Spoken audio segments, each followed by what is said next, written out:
രാഹുൽ ഗാന്ധിയുടെ പോരാട്ടം കോടതി കയറുകയാണ്. ഈ രാജ്യത്ത് ജനാധിപത്യത്തെ രക്ഷിക്കാൻ നടത്തുന്ന പോരാട്ടം കോടതിയിൽ സത്യമെന്നു തെളിഞ്ഞാൽ നരേന്ദ്രമോദിയുടെ ഭരണം തന്നെ ആടിയുലയുന്നൊരു സംഭവമായി അത് മാറും.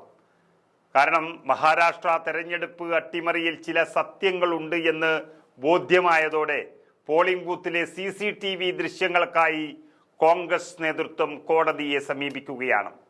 പലതരത്തിൽ ഒഴിഞ്ഞുമാറാൻ ശ്രമിക്കുകയും വിമർശനങ്ങൾ നടത്തുകയും ചെയ്ത തെരഞ്ഞെടുപ്പ് കമ്മീഷൻ അവസാനം കോടതികൾക്ക് മാത്രമേ ദൃശ്യങ്ങൾ ലഭ്യമാക്കുകയുള്ളൂ എന്ന് വ്യക്തമാക്കിയിരിക്കുകയാണ്.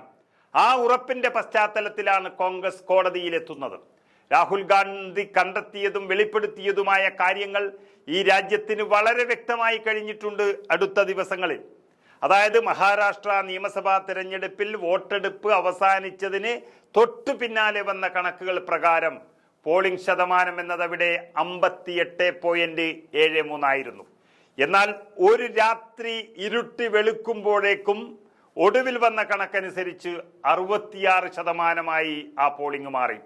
7% വർധനവ്. അത് അട്ടിമറിയുടെ കണക്കാണ് എന്നാണ് രാഹുൽ ഗാന്ധിയും കോൺഗ്രസും കോടതിയിൽ തെളിയിക്കാൻ പോകുന്നത്.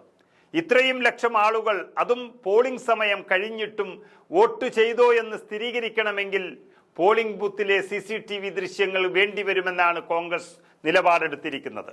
എന്നാൽ രാഷ്ട്രീയ പാർട്ടികൾക്കോ പൊതുജനങ്ങൾക്കോ ആ CCTV ദൃശ്യങ്ങൾ നൽകാനാവില്ല എന്നാണ് കമ്മീഷൻ നിലപാടെടുത്തത്. പക്ഷെ കേസുകൾ വന്നാൽ അത് കോടതിയിൽ ഹാജരാക്കും. അപ്പോൾ കോടതി കയറിയിട്ടേ കാര്യമുള്ളൂ എന്ന് കോൺഗ്രസും വ്യക്തമാക്കിയിരിക്കുന്നു. ഈ പശ്ചാത്തലത്തിലാണ് ദൃശ്യങ്ങൾ ആവശ്യപ്പെട്ട് കോടതിയെ സമീപിക്കാനുള്ള നീക്കം കോൺഗ്രസ് ആരംഭിച്ചത്. CCTV ദൃശ്യങ്ങൾ നൽകാത്തതിൽ വലിയ ദുരൂഹതയുണ്ടെന്ന് രാഹുൽ ഗാന്ധി പറഞ്ഞുകൊണ്ടേയിരുന്നു. അത് രാജ്യം ശ്രദ്ധിച്ചുകൊണ്ടിരിക്കുന്നു. അതിനൊപ്പം തന്നെ ലോക്സഭാ തെരഞ്ഞെടുപ്പിനും നിയമസഭാ തെരഞ്ഞെടുപ്പിനും ഇടയിലുള്ള 5 മാസത്തിൽ മാത്രം 41 ലക്ഷം അധികം വോട്ടർമാരെ വോട്ടർ പട്ടികയിൽ ചേർത്ത നടപടിയെയും രാഹുൽ ഗാന്ധി ഇവിടെ പൊളിച്ചെടുക്കാൻ പോവുകയാണ്.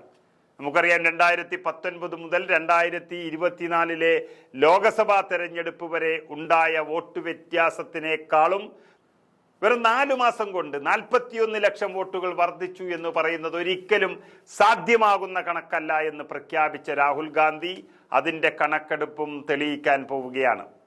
അതിലും തെരഞ്ഞെടുപ്പ് കമ്മീഷൻ വാക്കാൽ മറുപടി പറഞ്ഞതല്ലാതെ കോടതിയിൽ രേഖകൾ നൽകേണ്ടി വരുമെന്ന് ഉറപ്പായി കഴിഞ്ഞു.